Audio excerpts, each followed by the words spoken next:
नमस्कार, आप देख रहे हैं सुदर्शन न्यूज और मैं हूं आपके साथ शिवम दत्त मेहता। समय है रण क्षेत्र का, जहां पर हम बड़े मुद्दे आपके लिए उठाते हैं। आज का मुद्दा इंटरनेशनल भी है और देश की सुरक्षा से जुड़ा हुआ भी है और सनातन से भी जुड़ा हुआ ये मुद्दा है। जी हां, खालिस्तान समर्थक और भारत विरोधी एजेंडा चला रहे गुरपतवंत सिंह पन्नू को मारने की साजिश केस में गिरफ्तार निखिल गुप्ता का मामला शुक्रवार को सुप्रीम कोर्ट पहुंचा। निखिल गुप्ता के परिवार ने शुक्रवार को सुप्रीम कोर्ट का दरवाजा खटखटाया और उन्होंने याचिका में कई बड़े दावे किए हैं। निखिल गुप्ता पर अमेरिका ने आरोप लगाया था कि उसने पन्नू की हत्या की साजिश रची है। याचिका में निखिल गुप्ता की ओर से दावा किया गया है कि वो शाकाहारी और कट्टर हिंदू है। इसके बाद भी उन्हें चेक रिपब्लिक की जेल में पोर्क और जबरदस्ती बीफ भी खिलाया गया था। यह धार्मिक विश्वास का उल्लंघन है। याचिका में जो उसके परिवार के द्वारा दायर की गई थी सुप्रीम कोर्ट में, उसमें आगे यह कहा गया कि उन्हें भारतीय अधिकारियों से मुलाकात का, काउंसलर एक्सेस का भी मौका नहीं मिल रहा, उनको काउंसलर एक्सेस नहीं मिल रही है। अब देखने वाली बात यह है कि आए दिन खालिस्तानी गुरपतवंत सिंह पन्नू, यह आतंकवादी, भारत विरोधी बयान देता रहता है, जहर उगलता रहता है, जिसकी हत्या की साजिश रचने के आरोप पर अमेरिका ने निखिल गुप्ता पर यह लगाया है कि आप इसमें इन्वॉल्व हैं और उसे चेक रिपब्लिक में गिरफ्तार किया गया है। अमेरिका ने यह दावा किया है कि भारतीय नागरिक निखिल गुप्ता ने न्यूयॉर्क में अलगाववादी नेता गुरपतवंत सिंह पन्नू की हत्या के लिए एक व्यक्ति को $1 लाख की सुपारी दी थी। गुप्ता को इसी साल जून में, अभी भी नहीं, जून में चेक रिपब्लिक से उसकी राजधानी प्राग में एयरपोर्ट से गिरफ्तार किया गया था। उसके साथ ऐसा बर्ताव किया कि उसका धर्म भ्रष्ट कर दिया गया, उसका धर्म भ्रष्ट करने का प्रयास किया गया। गुप्ता के परिवार ने सुप्रीम कोर्ट में अर्जी डाली है कि चेक रिपब्लिक जेल में उसे जबरदस्ती गौमांस और पोर्क खिलाया गया है, जबकि गुप्ता शुद्ध शाकाहारी और सनातनी है। ऐसे में जेल में जबरन किसी का धर्म भ्रष्ट करने की कोशिश करना कहां तक सही है? क्या इसके पीछे किसी का हाथ है या ये सजाएं भारतीय और सनातनी होने के चलते उसको मिल रही हैं? इसी मुद्दे पर आगे हम बात करेंगे। हमारे साथ एक्सपर्ट्स का पैनल तो जुड़ेगा ही, लेकिन सबसे पहले हमारी ये स्पेशल रिपोर्ट देखिए, फिर हम चर्चा को आगे बढ़ाते हैं।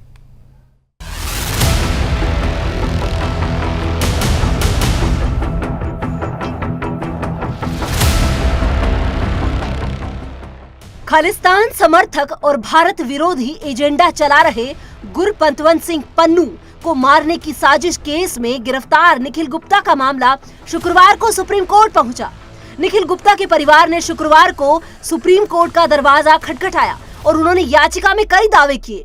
निखिल गुप्ता पर अमेरिका ने आरोप लगाया था कि उसने पन्नू की हत्या की साजिश रची है। याचिका में निखिल गुप्ता की ओर से दावा किया गया कि वो शाकाहारी और कट्टर हिंदू है। इसके बाद भी उन्हें चेक रिपब्लिक की जेल में पोर्क और जबरदस्ती बीफ खिलाया गया। ये धार्मिक विश्वास का उल्लंघन है। याचिका में आगे कहा गया कि उन्हें भारतीय अधिकारियों से मुलाकात का काउंसलर एक्सेस भी नहीं दिया जा रहा। अमेरिका ने ये दावा किया है कि भारतीय नागरिक निखिल गुप्ता ने न्यूयॉर्क में अलगाववादी नेता गुरपतवंत सिंह पन्नू की हत्या के लिए एक व्यक्ति को $1 लाख की सुपारी दी थी। तो वहीं गुप्ता के वकील ने सुप्रीम कोर्ट में कहा कि पकड़ते समय कोई अरेस्ट वारंट नहीं दिखाया गया। आपको बता दें कि अमेरिका ने निखिल गुप्ता पर अमेरिका और कनाडा की दोहरी नागरिकता रखने वाले खालिस्तानी समर्थक गुरपतवंत सिंह पन्नू को मारने की नाकाम साजिश में एक भारतीय सरकारी कर्मचारी के साथ मिलकर काम करने का आरोप लगाया है और इसको लेकर भारत पहले ही जांच के लिए एक जांच टीम गठित कर चुका है। दरअसल ये पूरा मामला ऐसे समय में सामने आया है जब सितंबर में कनाडा के प्रधानमंत्री जस्टिन ट्रूडो ने आरोप लगाया था कि खालिस्तानी हरदीप सिंह निज्जर की हत्या में भारतीय एजेंट शामिल हो सकते हैं और इसको भारत सरकार ने खारिज करते हुए कहा था कि ट्रूडो का दावा राजनीति से प्रेरित है और इसके बाद से दोनों देशों में विवाद जारी है। बता दें कि वीडियो के जरिए पन्नू आए दिन भारतीय नागरिकों को धमकी देता है। अमेरिका के न्याय विभाग की प्रेस विज्ञप्ति के अनुसार 52 वर्षीय निखिल गुप्ता एक भारतीय नागरिक है जिसे बीती 30 जून को चेक रिपब्लिक की सरकार ने पकड़ा था। तो वहीं अब चेक रिपब्लिक से निखिल गुप्ता को अमेरिका प्रत्यर्पण किया जाएगा। अमेरिका न्याय विभाग का कहना है कि भारत के एक सरकारी अधिकारी जिसके नाम का खुलासा नहीं हुआ है, निखिल गुप्ता और अन्य उस सरकारी अधिकारी के संपर्क में थे और ये लोग अमेरिका में एक राजनीतिक कार्यकर्ता जो भारतीय मूल का है और अमेरिकी नागरिक है, उसकी हत्या की साजिश रच रहे थे। न्याय विभाग के दस्तावेजों में हरदीप सिंह निज्जर का नाम भी शामिल है, जिसकी जून में कनाडा में गोली मारकर हत्या कर दी गई थी। दस्तावेजों के अनुसार निखिल गुप्ता ने हत्या करने वाले व्यक्ति को बताया था कि निज्जर भी उसके निशाने पर था और कई अन्य और भी निशाने पर है। Bureau report, Sudarshan news.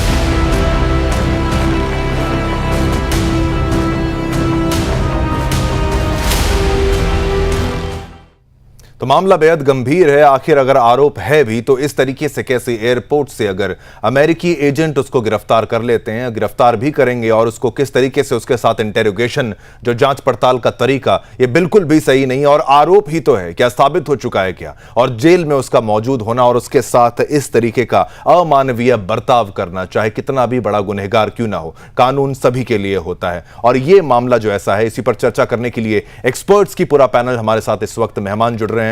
मैं चाहूंगा कुछ ही पलों में आपके टीवी स्क्रीन पर हमारे मेहमान भी जुड़ जाएंगे और आपकी टीवी स्क्रीन पर वो मेहमान आ भी चुके हैं। मैं स्वागत करना चाहूंगा यहां पर हमारे साथ वरिष्ठ अधिवक्ता सुप्रीम कोर्ट से संदीप मिश्रा जी हमारे साथ जुड़ चुके हैं। बहुत बहुत धन्यवाद, आपने समय निकाला। यहां पर भाजपा प्रवक्ता अश्विनी शाही जी हमारे साथ हैं, उनका बहुत बहुत शुक्रिया, आप यहां पर आए। Retired major general PK. Sehgal साहब, रक्षा विशेषज्ञ, आपका बहुत बहुत धन्यवाद, आप यहां पर आए। और मेजर जनरल अभयकार जी, वो आपने समय निकाला, आप सभी का बहुत बहुत धन्यवाद मैं यहां पर करता हूं।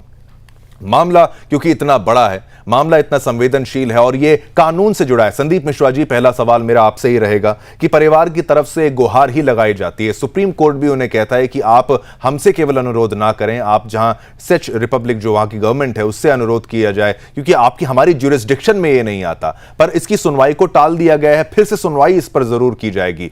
गवर्नमेंट के द्वारा क्या किया जा सकता है, कोर्ट्स के द्वारा क्या किया जा सकता है, और क्या ऐसी अनुमति विदेश में, इंटरनेशनल लॉ भी आप समझते होंगे, क्या ऐसी अनुमति दी जाती है? क्या टॉर्चर करते टाइम उसको आप बीफ खिला देंगे, पोर्क खिला देंगे? इतना तो सबको पता था कि वो हिंदू है, गुप्ता है, क्या कहेंगे?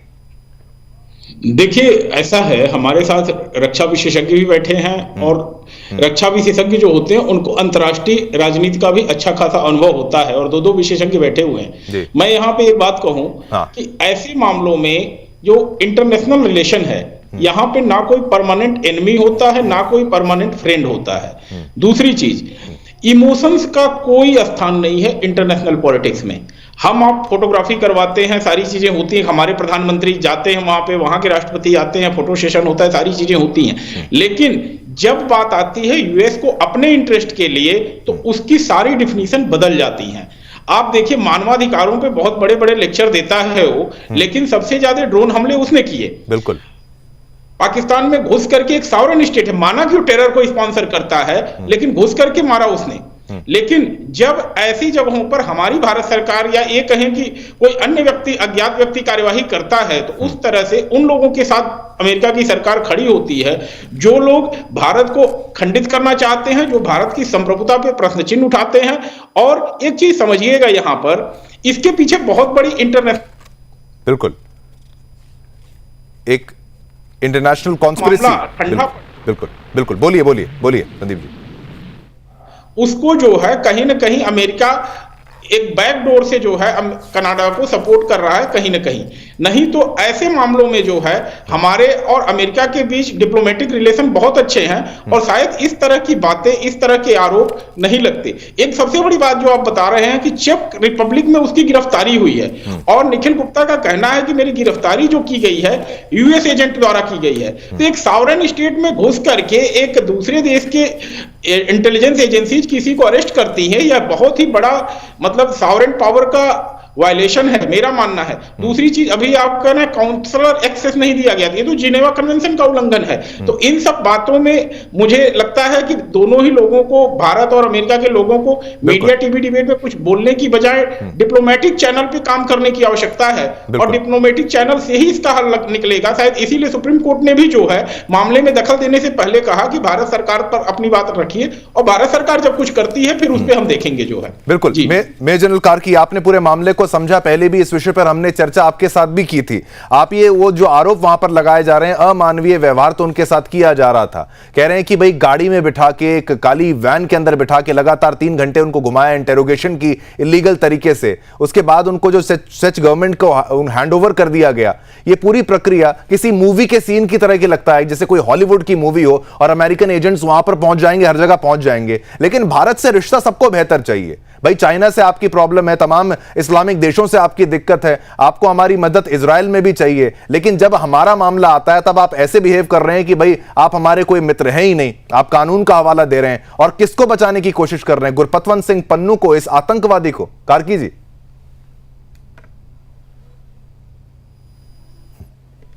पहली बात तो यह है, अमेरिका का अपना यूएसए का इंटरनल पॉलिटिक्स जो है, जो डेमोक्रेट पार्टी है और उसके जो सपोर्टर्स है उनका। दूसरा पहलू आता है इंस्टीट्यूशनल फ्रीडम और फ्रीडम ऑफ स्पीच अमेरिका में, जिसको बहुत अहम माना जाता है और गवर्नमेंट भी जुडिशरी के ऊपर ज्यादा प्रिवेंट नहीं कर पाती है। और तीसरा ये है कि इस कहानी में जो ट्विस्ट और टर्न है, ये अभी तक समझ में नहीं आता है कि क्या सच है और क्या झूठ है। और चौथी बात आपने बताई थी है कि अमेरिका को अभी इस समय वे करना होगा कि इंडिया की जो उनको pivot to the Indo Pacific है, जो हमारी उनके साथ बढ़ती हुई दोस्ती है या आत्मनिर्भरता हम दोनों की एक दूसरे पर है, बिल्कुल कोऑपरेशन का जो एक तूफान सा बढ़ रहा है, उसमें क्या एक अटेम्प्टेड, मतलब एक हुआ नहीं था असैसिनेशन, उसकी जो स्टोरी बन रही थी उसको अगर आपने बीच में कर भी दिया तो उसकी कितनी अहमियत होगी इन दोनों देशों की रिलेशन। अगर असैसिनेशन हो जाता और वो बिल्कुल झूठ के साथ प्लॉट आ जाता है तो ये एक डिप्लोमेटिक रॉ हो जाता है, बहुत बड़ी बात होती है। लेकिन आज की तारीख में सिर्फ एलिगेशन है, उन्होंने बोला है कि हमने ये इंटरसेप्ट किया है और ये हो सकता है, वो हो सकता है, तो ये इस स्थिति पे है। लेकिन आज की तारीख में बाइडेन भी जो है डेमोक्रेट में, अभी आप देखिए जो डेमोक्रेट का जो कॉकस है, जिन्होंने अभी एक स्टेटमेंट भी जारी किया कि इसमें अगर ठीक से तहकीकात नहीं हुई और वो नहीं हुआ तो रिलेशन में फर्क पड़ सकता है। इसमें कई ऐसे लोग हैं जिनसे पिछली बार एक दो बार अपने फॉरेन मिनिस्टर जयशंकर साहब भी जाने से मना कर दिए, उनसे मीटिंग करने से मना कर दिए, क्योंकि वो इंडियन होते हुए एक ऐसी लॉबी के हैं जो कि एंटी प्रेजेंट गवर्नमेंट है। तो वो भी देखना है, तो लोकल पॉलिटिक्स को देखते हुए बाइडेन सरकार भी क्या करती है देखना है। लेकिन अभी ये मानना है, पहली बार जो उसके साथ चेकोस्लोवाकिया में हुआ था और जो वो स्टेटमेंट दे रहा है वो उनके अपने स्टेटमेंट है, बिल्कुल उसमें हो सकता है कुछ कल्चरल डिफरेंसेस की जगह उनको खाने में बीफ वाला खाना दे दिया गया होगा। ये कई बार फ्लाइट में भी ये हो जाता है कि ऐसा खाना मिल जाता है, तो ये कोई बहुत मेरे ख्याल से जानबूझ के कोई ये पहले ही आपने एक एलिगेशन लगाया पर कार्की जी, क्या ये एक टॉर्चर का तरीका भी तो हो सकता है? क्योंकि ये बात तो बहुत तरीके से उनको पता होगी कि क्या करना है क्या नहीं करना है, और ये जो माइंड वॉरफेयर भी आप इसको कह लीजिए या फिर साइकोलॉजिकली किसी को तोड़ने की कोशिश अगर की जाए, ये तमाम हथकंडे तो अपनाए ही जाते हैं। इस पर क्या राय रहेगी? बेशक अगर कोई उनसे कन्फेशन एक्सट्रैक्ट करना चाहता है और प्रेशर टैक्टिक्स डालना चाहता है तो इसमें बहुत सारी चीजें हैं जो कि इंटेलिजेंस एजेंसी यूज करती हैं, और हो सकता है उसमें से बिल्कुल यही कुछ तरीके का प्रतीत भी होता है। पिछली बार भी आप कनेक्ट हुए थे तो कई मुद्दे हमने उठाए थे।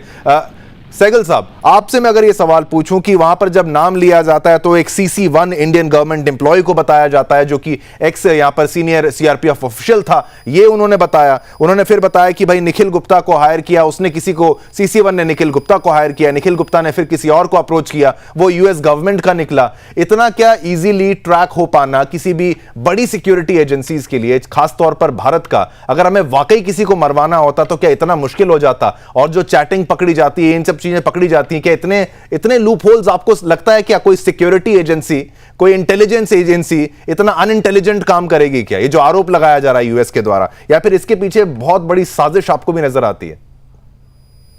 मेरे मुताबिक बहुत बड़ी साजिश है। ये 5 आइज कंट्रीज की, जिसमें कनाडा भी शामिल है, ऑस्ट्रेलिया भी शामिल है, अमेरिका भी शामिल है, ग्रेट ब्रिटेन भी शामिल है। ये केवल और केवल साजिश है, क्योंकि ये कार्रवाई अगर हमारे रॉ कर रही होती तो उनके करने का तरीका बिल्कुल उसी तरीके का जैसे मुसाद की तरह है, बिल्कुल, और किसी तरीके से वो कोई एविडेंस नहीं दे सकते थे, कोई पता ही नहीं लग सकता किसने कराया और क्यों कराया। अमेरिका ने कहा कि जो हिंदुस्तानी ऑफिशियल गवर्नमेंट का ऑफिशियल है, जूनियर ऑफिशियल इन्वॉल्व है, उसका नाम तक नहीं बताया, बोला कि C1 है, लेकिन C1 कौन है आज तक हिंदुस्तान को बताया नहीं। फिर दूसरा जो इसकी गिरफ्तारी हुई है, गिरफ्तारी से पहले नोटिस देना चाहिए, नहीं दिया। फिर इसके खिलाफ कार्रवाई हो रही है, कोई कॉन्सुलर एक्सेस नहीं दिया जी। और इसको जो बीफ खिलाया जा रहा है, पोक खिलाया जा रहा है, ये जानते हुए कि वो हिंदू है तो वो वेजिटेरियन है, ये बिल्कुल गैर कानूनी है। ये इमोशनल वगैरह का परवाह नहीं की जाती, लेकिन ये केवल और केवल मेरे मुताबिक एक साजिश है। अमेरिका साफ तौर पे जानता है कि पन्नू जो है बहुत बड़ा टेररिस्ट है, हिंदुस्तान की सरकार ने उसको टेररिस्ट घोषित किया हुआ है। बड़े पैमाने पर वो कम से कम 9-10 बारी हिंदुस्तान के खिलाफ कई साजिश कर चुका है। और हमारे जब डिप्लोमेट जाते हैं या हमारे कोई विजिटर्स जाते हैं अमेरिका में, खास करके जैसे सोनिया गांधी के वगैरह, तो उनके खिलाफ भी कार्रवाई करने की कोशिश करता है जी। तो आप और एक बारी नहीं, अनेकों बारी किया। यहाँ तक कि एक अमेरिकन कोर्ट में सोनिया गांधी के खिलाफ उन्होंने बिल्कुल कुछ रचा भी था, लेकिन अमेरिकन कोर्ट ने उसको डिसमिस कर दिया था।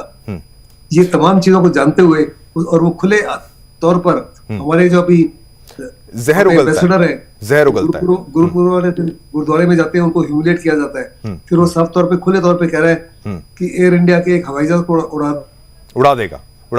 बिल्कुल बिल्कुल सहगल साहब, ऐसे तमाम आरोप उन्होंने जो लगाए हैं और बिल्कुल ये धमकियां जो लगातार धमकी आ रही है। अश्विनी शाही जी, अब आपकी सरकार है इस वक्त, आपसे मदद की गुहार तो वो परिवार भी लगाएगा, लेकिन वो कोर्ट का भी रुख कर रहा है और ये पूरे मामले को समझने के लिए जिस तरीके से यहां पर रक्षा विशेषज्ञ कह रहे हैं कि अगर कुछ काम अगर सिक्योरिटी एजेंसीज को करना होता, इंटेलिजेंस एजेंसी को करना होता तो कर लिया जाता। अब अमेरिका के साथ रिश्ता बेहतर होता हुआ नजर आ रहा था, जो कि पहले रूस से ज्यादा बेहतर था, अब रूस से मेंटेन हो रहा है, यूएसए से बेहतर होता जा रहा है। लेकिन उसके बीच में क्या आपको लगता है कनाडा एक ऐसा एंगल है जहां पर ट्रूडो बार बार इसीलिए बदनाम होते हैं कि वो इन कट्टरपंथियों का, खालिस्तानियों का समर्थन करते हुए नजर आते हैं, उनकी वोट की मजबूरी है। क्या आपको भी यही लगता है जिस तरीके से सहगल साहब ने कहा यहां पर प्लॉट है, ये ब्रिटेन भी इन्वॉल्व हो सकता है, इसमें कनाडा भी इन्वॉल्व हो सकता है, तमाम वो ताकतें इन्वॉल्व हो सकती हैं और निखिल गुप्ता जैसा एक आदमी फंस जाता है और वो हिंदू है और ये बात मीडिया रिपोर्ट्स में बाहर भी आ गई कि उसको पोर्क और बीफ खिलाया जा रहा है। ये किस तरीके की मैसेजिंग दी जा रही है? इतना अनइंटेलिजेंट इंटेलिजेंस एजेंसियों के द्वारा काम किया जाता है क्या? शिवम जी, देखिए अभी हमारे ने इस साजिश है और स्पष्ट रूप से साजिश है। उसके परिवार के द्वारा सुप्रीम कोर्ट में कहा गया, लेकिन दूसरे देश का मामला है, इसलिए माननीय सुप्रीम कोर्ट ने कहा कि वो चेक रिपब्लिक के कोर्ट से संपर्क करें। भारत की सरकार ने अपने देश के ऊपर लगते हुए इस आरोप को, क्योंकि अभी साबित नहीं हुआ है, सिर्फ आरोप है, एक उच्च स्तरीय कमेटी नवंबर में ही गठित कर दिया था और जिसका स्वागत अमेरिका के भी 5 सांसदों ने किया था। तो भारत सरकार जांच कर रही है और बहुत बेहतर जांच करके एक अच्छे निष्कर्ष पर हम लोग पहुंचेंगे। देखिए आज का जो सिनेरियो है, भारत से सीधा कोई ये नहीं कर रहा है कि संबंध हम खराब कर रहे हैं। अमेरिका संबंध बेहतर करना चाहता है, कनाडा की अपनी जो भी मजबूरी हो, लेकिन वो भी संबंध खराब नहीं करना चाहेगा, खुलकर नहीं आएगा। मगर इस बीच में कुछ चीजें ऐसी आ जाती हैं जिसमें एक निखिल गुप्ता नाम का व्यक्ति आता है और CC1 CC2 पता नहीं कौन है, उसका जो नाम बताया जाता है, तो कहीं ना कहीं भारत सरकार को अंधेरे में रखने की कोशिश की गई है। जो एक जांच, जो उच्च स्तरीय कमेटी हमारी जांच कर रही है, विदेश मंत्रालय का ये कहा गया है, अभी संदीप मिश्रा जी ने उसका समझौते की बात भी की। इन चीजों को ध्यान में रखते हुए ये कमेटी एक जांच करके एक निष्कर्ष पर पहुंचेगी और हो सकता है कि ये सारे आरोप निराधार पाए जाएं, क्योंकि पन्नू एक आतंकवादी है, उससे कनाडा को सिंपैथी हो सकती है, हिंदुस्तान को तो सिंपैथी नहीं है उससे। बिल्कुल। मगर ये जो बीच में आरोपों का जो एक संस्करण चला है, इसको दूर करना, हिंदुस्तान के ऊपर आरोप लगा है, एक तरह से हिंदुस्तान के अधिकारी के ऊपर आरोप लगा है, तो इसको दूर करने के लिए जांच की रिपोर्ट आने तक हम लोगों को इंतजार करना। पर अश्विनी शाही जी, जो ह्यूमन राइट्स वायलेशन की बात की जा रही है, काउंसलर एक्सेस नहीं मिल रहा है वहां पर, इसमें तो प्रेशर अगर कोई बना सकता है तो सरकार बना सकती है, ना हम, ना रक्षा विशेषज्ञ, ना ही सुप्रीम कोर्ट। सरकार के द्वारा क्या पक्ष ये है कि भाई काउंसलर एक्सेस उसको मिलना चाहिए, नहीं मिलना चाहिए, या फिर कोई कुछ ऐसा गलत हो चुका है जिसको रोकने के चक्कर में अभी तक काउंसलर एक्सेस नहीं मिला जा रहा है? आपकी इस पर क्या टिप्पणी रहेगी? जी, परिवार जो है सुप्रीम कोर्ट गया और सरकार, विदेश मंत्रालय जो है के संज्ञान में ये चीज है। विदेश मंत्रालय अपने प्रयासों से कुछ न कुछ ऐसी चीज करेगा कि किसी के आरोपी को उसका धर्म भ्रष्ट करने की अगर कोशिश की जा रही, गलती से हो गया तो शायद उसको जो है वो क्षम्य हो सकता है। शाही जी, ये सवाल आपकी सरकार से इसलिए ज्यादा है क्योंकि हिंदुओं का हित सोचने वाली सरकार माना जाता है भाजपा सरकार को, और ऐसी रिपोर्ट अगर आती है तो ये ज्यादा चिंतित कर देती है कि अब सरकार के द्वारा क्या एक्शन लिया जाएगा। उस लिहाज से मैं, क्योंकि कुछ यहां पर पैनलिस्ट कह रहे हैं कि भावनात्मक तौर पर इसको केवल नहीं देखना चाहिए, लेकिन है तो भावनात्मक रूप से भी एक बहुत बड़ा एंगल इसमें। शिवम जी देखिए है, लेकिन दूसरे देश का मामला है, अब भारत सरकार के संज्ञान में आया है। विदेश मंत्रालय जरूर इस पर कुछ प्रभावी कदम उठाएगा कि अगर एक जो ह्यूमन राइट कमीशन की बात आप कर रहे हैं कि वायलेशन हो रहा है वहां, तो वायलेशन पे अगर कोई भी चीज हो रहा है तो विदेश मंत्रालय उसका संज्ञान लेकर वहां की सरकार से बात करके इन चीजों का निराकरण कराने का काम करेगा कि किसी के भी जो है ह्यूमन राइट्स का वायलेशन न हो। अंतर्राष्ट्रीय मामला है ये, इसमें बहुत सी जो है रुकावटें होती हैं, बहुत सी सरकार के पास बाधाएं होती हैं जिसको पूरा करना जरूरी होता है। तो विदेश मंत्रालय इसको संज्ञान में लेकर आगे की काम करेगा। ठीक है, काम वो करेंगे। और लेकिन ये सोचने वाली बात है, खाली हिंदुओं की बात नहीं, किसी और धर्म में भी अगर कोई चीज प्रतिबंधित है, उसको मजहब में स्वीकार नहीं है, उसके धर्म में स्वीकार नहीं है, तो उसके साथ वो ना किया जाए, ताकि चाहे वो आतंकवादी क्यों ना हो। एक छोटा सा ब्रेक लेंगे, आपसे अनुरोध है सभी बने रहिए, जल्द वापस लौटेंगे, चर्चा महत्वपूर्ण है। तो ब्रेक के बाद आप सभी का फिर से स्वागत है। अभय कार्की जी, ये सवाल मेरा अब आपसे ये रहेगा कि जो आतंकवादी लगातार बड़ी बड़ी धमकियां भारत को देता आ रहा है, अब चाहे उसको वो बोले कि वो वहां पर वकील है, यूएस सिटीजन है, उसको इस तरीके से पेश किया जा रहा है कि जैसे वो अमेरिका का कोई आम नागरिक है। लेकिन ये कभी कहता है कि आपको बैलेट चाहिए, बुलेट चाहिए, इसमें चुन लीजिए। आप इजराइल फिलिस्तीन जंग में क्या बोल रहे हैं उसमें आपको उससे सीख लेनी चाहिए। कभी ये धमकी देता है कि मैं यहां पर आपके विमान को उड़ा दूंगा, वर्ल्ड कप को वर्ल्ड टेरर डे बना देता है, और तमाम वो जहर उगलता रहता है। क्या अगर इतना ही बड़ा खतरा यूएस को होता, मुझे तो नहीं लगता अब तक वो जिंदा भी रहता। लेकिन क्यों पाल रहा है ऐसे आस्तीन के सांपों को? यूएस की क्या मजबूरी है? क्या कनाडा का तो चल समझ में भी आता है कि वोट बैंक है, क्या यूएसए में भी ऐसा ही कुछ लेना देना है, ऐसा कोई दबाव है? कार्की जी। यूएसए जो हमको सीख दे रहा है उसका खुद का ट्रैक रिकॉर्ड क्या है?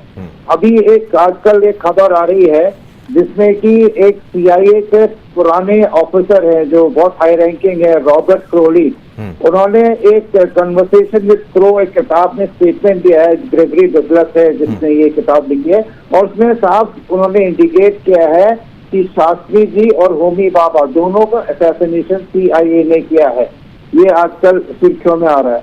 इसके अलावा फेल्ड असैसिनेशन अटेम्प्ट अगर आप देखें, फिडेल कैस्ट्रो का जो क्यूबा के प्रधानमंत्री थे, उनका फेल्ड असैसिनेशन यूएसए ने सीआईए के थ्रू कराया था और एक्सेप्ट किया हुआ है। वैसे ही कहते हैं इंडोनेशिया का सुकार्नो और अफ्रीका की तो कितनी कंट्रीज, साउथ अमेरिका की कंट्रीज का, चिली वगैरह का अटेम्प्ट इन्होंने कराए हैं। अब खुद वो आज की तारीख में ये बीन बजा रहे हैं, वो अलग बात है। लेकिन एक बात ये कहना चाहूंगा, जो पन्नू है जो भारत के खिलाफ रोज थ्रेट निकालता है, धमकियां देता है और टेररिस्ट घोषित है वो हमारी तरफ से, तो उसको फ्रीडम ऑफ स्पीच, कब तक फ्रीडम ऑफ स्पीच के बहाने वो एक लीगल लाइन के इस पार पे खड़ा रहेगा ताकि उसको यूएसए में प्रोसिक्यूट ना कर पाए। वो एक खुद एक लीगल आदमी है और वो बड़े होशियारी से जो स्टेटमेंट है वो ऐसे करता है कि वो उस पर टेररिज्म का यूएस लॉ के अंदर ना आ जाए, और वो उनके फ्रीडम ऑफ स्पीच के दायरे के अंदर ही उसकी जो बातें हैं हमें बड़ी अचरज लगती है, लेकिन अमेरिका में ऐसा है तो है। लेकिन ये अगर ये दो देश आपस में आना चाहते हैं और कोई एक आदमी आके बार बार उसमें आग लगा रहा है, माचिस लगा रहा है, दूसरे देश को धमकी दे रहा है, तो ये यूएसए का भी दायित्व है कि वो अपनी इस कोऑपरेशन, स्ट्रेटेजिक पार्टनरशिप, इस दोस्ती को जो बोलते हैं उसको अगर अच्छा करना है तो इन अड़ंगों को बीच में लगाए और एक कथित एलिगेशन असैसिनेशन का एक ऐसे आदमी का जो खुद टेररिस्ट डिक्लेयर्ड है उसमें इतना ज्यादा जो ये हो अल्लाह क्या हुआ है, ये कई बार लगता है, जैसे जनरल साहब ने भी बोला था, कि हो सकता है ये इंडिया को बैकफुट में लाने के लिए है। आखिर में इसका क्या होगा वो भारत की विदेश नीति और हमारा जो डिप्लोमेसी है वो आगे करेगा। हम उस पर इन्वेस्टिगेशन कर रहे हैं, हमारी एजेंसीज कर रही हैं, उसका जो भी आउटकम आएगा वो अब ये जो है ट्रैक 2 से या फिर डिप्लोमेटिक स्टेट अगर ये सॉल्व होगा, क्योंकि ये केस इंडिया में नहीं हो रहा है, ये इसमें बाहर के देश में ये केस लगा जा रहा है और उसमें क्या हम कर सकते हैं वो सरकार देखेगी। और बेशक अपना अगर जो सिटीजन है उसमें जो भी ये आरोप लगाए हैं उसको काउंटर देके उसको सॉल्व कर लिया जाएगा, उसको बिल्कुल उसको सॉल्व कर लिया जाएगा। संदीप मिश्रा जी, अब लीगली क्या परिवार के पास क्या चीजें बची हैं, क्या कुछ अपना सकता है, कोई ऐसा उपाय उनके पास है, उसका इस्तेमाल कर सकते हैं क्या? क्या केवल वहां सरकार को ही गुहार लगाई जाएगी? ह्यूमन राइट्स की अगर बात की जाती है, हकों की बात की जाती है, पूरी कॉन्स्पिरेसी, अगर यहां पर अरेस्ट वारंट नहीं है, चाहे किसी भी देश में हो, हर जगह का कानून एक कानून तो कानून ही होता है, वहां उसको उठा लिया जाए, उसको काउंसलर एक्सेस ना दिया जाए, उसको प्रताड़ित किया जाए, क्या भारत में भी ऐसे कई स्पाइस घूम रहे होंगे, जासूस घूम रहे होंगे? ये आरोप हम भी लगा सकते हैं, हम भी पकड़ के यहां रख सकते हैं, किसी और देश में कैप्चर करवा दें जो कि हमारा क्लोज कोई देश हो। क्या ये जायज है, सही है? परिवार क्या करे और देश क्या करे? एक लॉयर के नाते आप बताइए। सबसे पहली बात तो ये देखिए कि जो घटना हुई है, जो आप बीफ खिलाने वाली बात कर रहे हैं, और कार्की साहब ने एक छोटा सा दिया कि हो सकता है कि ये इंटेंशनल ना रहा हो, तो इस बात को देश का हिंदू समाज बर्दाश्त ही नहीं कर सकता है कि भारत सरकार इस पे शांति से बैठे। इस पे तो यूएस एम्बेसी को न्यू दिल्ली में सम्मन करना चाहिए और पूछना चाहिए कि भाई ये इंटेंशनल था कि एक मतलब मिस्टेक है। अगर मिस्टेक है तो इस बात को यहीं खत्म कर देनी चाहिए भारत सरकार को, और अगर इंटेंशनल है तो इस पे बहुत गंभीर तरीके से ऑब्जेक्शन करना चाहिए भारत सरकार को, क्योंकि यह छोटा मामला नहीं है। अगर भारत की सरकार इस पे ऑब्जेक्शन नहीं करेगी तो कल के नेपाल के किसी हिंदू के साथ होगा, मॉरिशस के किसी हिंदू के साथ अगर इस तरह का कोई कार्य होगा तो कौन आवाज उठाएगा? भारत को हिंदुओं की आवाज बुलंद करनी चाहिए और इस पे अमेरिका को कड़े हाथों लेना चाहिए। मेरा मानना है कि भारत सरकार को तत्काल जो है एम्बेसी को तलब करना चाहिए कि भाई इस बात पे आप क्लैरिफाई करिए कि आपके ऑफिसर्स की मिस्टेक है या इंटेंशनल एक्ट है। बिल्कुल बिल्कुल। अश्विनी शाही जी, इस पर आपका जवाब चाहिए। क्या इस मुद्दे को बड़ा बनाया जाएगा? क्या यह महज ऐसे ही टाल दिया जाएगा, हाँ भाई गलती हो गई? ये गलती स्वीकार नहीं, हिंदुओं को तो यह बात स्वीकार नहीं है, और आपकी सरकार तो हिंदुओं के हित की बात तो करती है।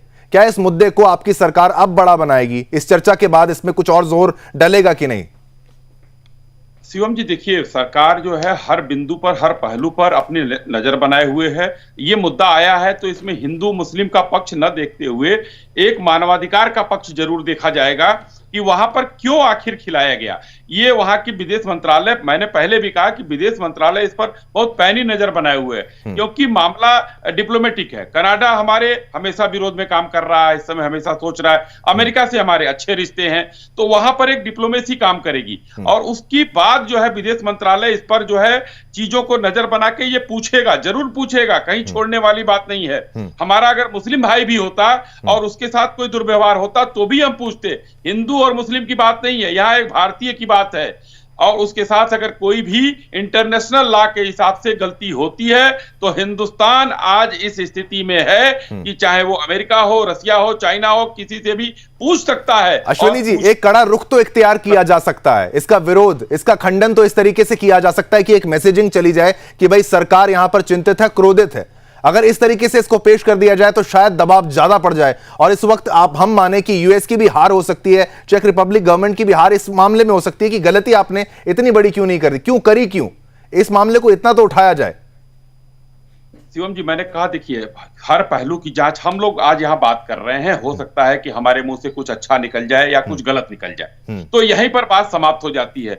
मगर जब जहां डिप्लोमेसी की बात होती है, जहां इंटरनेशनल मैटर होता है, वहां पर चीजें बड़ी सोच समझ के और बहुत मजबूती से कदम रखा जाता है कि जिसका कोई गलत जो है अर्थ न चला जाए या उसकी चीजें जो है बिगड़ न जाए।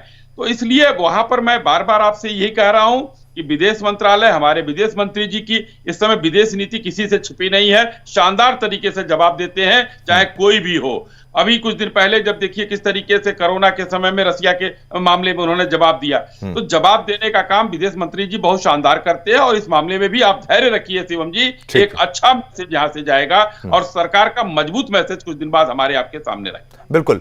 सहगल साहब, आपसे मैं पूछूं, क्या केवल सरकार के दबाव से या हमारी चर्चा से यह बात खत्म हो जाती है, या इसका विरोध जताने का और भी कोई तरीका है, और भी कोई प्लेटफॉर्म्स हैं जिसका इस्तेमाल अगर आप सरकार को भी एडवाइस करें, लोगों को भी एडवाइस करें, परिवार को भी एडवाइस करें कि इतनी बड़ी कॉन्स्पिरेसी और जो मजाक बनाया जा रहा है भारत के साथ, पन्नू एक आतंकवादी जिसको कभी ना कभी मरना तो है ही, हम भी ये चाहते हैं मरे क्योंकि इसने इतना जहर उगला है, और ये तमाम खालिस्तानी संगठन के जितने लोग हैं आए दिन बयान भी देते हैं और पहले हाईजैकिंग्स में भी इन्वॉल्व ये रहे हैं, ब्लास्ट में भी इन्वॉल्व रहे हैं। इनको तो हम अलग नहीं मानते हैं, इनका तो धर्म नहीं देख रहे हैं, इनको तो आतंकवादी बोल रहे हैं। देखो, मैं साफ तौर से बताना चाहता हूँ, अभी एफबीआई डायरेक्टर आए हुए थे, हिंदुस्तान ने साफ तौर पर उनको इशारे में कहा कि हिंदुस्तान एक बनाना रिपब्लिक नहीं है, हम अपने हितों का हर प्रकार से रक्षा कर सकते हैं, और उन्होंने साफ तौर पे कहा है कि पहले आप डेविड हेडली को एक्स्ट्राडाइट कीजिए और जहां तक इसका पन्नू का ताल्लुक है उसके खिलाफ कार्रवाई कीजिए। हमने आपको बहुत एविडेंस दिए, एक बारी नहीं अनेकों बार, और अमेरिका को हमने बैकफुट पे रखा है। और हिंदुस्तान इसकी पब्लिकली कोई बात नहीं कर रहा, लेकिन बहुत जबरदस्त प्रेशर बना रहा है अमेरिका के ऊपर, और बड़े अच्छे रिलेशन है हिंदुस्तान के अमेरिका के ऊपर। उनके कुछ जो सांसद कहते हैं कि इसका गंभीर असर हो सकता है, अमेरिका साफ तौर पे जानता है कि कोई गंभीर असर नहीं हो सकता, क्योंकि अमेरिका हिंदुस्तान को चाहता है। अगर अमेरिका कोर्ट से हट जाए, इंडो पैसिफिक में अपनी पॉलिसी को चेंज कर ले, तो अमेरिका की पॉलिसी कंप्लीटली कोलैप्स हो जाएगी। बिल्कुल। चेक रिपब्लिक के साथ भी हिंदुस्तान के बहुत अच्छे रिश्ते रहते हैं। आई एम वेरी सर्टन कि बड़े स्ट्रांगली हमारे एक्सटर्नल अफेयर्स मिनिस्ट्री ने उनसे बातचीत की होगी। ठीक है। और इसके परिणाम जल्दी आपके सामने आएंगे। बिल्कुल। मैं किसी प्रकार से भी एक्सेप्ट करने के लिए तैयार नहीं हूँ कि हिंदुस्तान एक कमजोर देश है। आज के समय हिंदुस्तान बड़ा स्ट्रांग है, बड़ा डिसाइसिव और बड़ी फोर्सफुली अपनी बात रखता है। बिल्कुल। खास शब्दों में उन्होंने, कड़े शब्दों में FBI डायरेक्टर को कहा होगा कि जहां तक पन्नू का मामला है, इसको एज अ टेररिस्ट बिल्कुल ट्रीट कीजिए और हिंदुस्तान के हवाले इसको कीजिए। बिल्कुल। तो ये मुद्दा इतना बड़ा हो चुका है कि इसमें जवाब तो चाहिए कि आखिर इसका हल अगर होगा तो होगा कैसे। मैं सभी लोगों का यहां पर धन्यवाद करूंगा, कार्की साहब, सहगल साहब, अश्विनी शाही जी, संदीप मिश्रा जी, जिन्होंने मुद्दे को जनता को समझाया और हित की आवाज उठाने की हमने कोशिश की कि आखिर जो भी हो। और कौन ये आरोप लगा सकता है भारत में कि अगर गुरपतवंत सिंह पन्नू को मरवाना ही था तो इतना बड़ा खेल रचा जाता, इतना समय बर्बाद किया जाता। टारगेट पे जो लोग हैं वो कभी ना कभी निशाने पे तो आ ही जाएंगे, लेकिन मुख्य बात है जो पाप करता है वो भोगता है। और भारत के खिलाफ जो भी गया है, इतिहास गवाह है, वो कभी बचा नहीं है। मुझे यानी शिवम दत्त मेहता को आज्ञा दीजिए। कल फिर एक नए मुद्दे के साथ आपके सामने पेश होऊंगा। तब तक के लिए जय हिंद।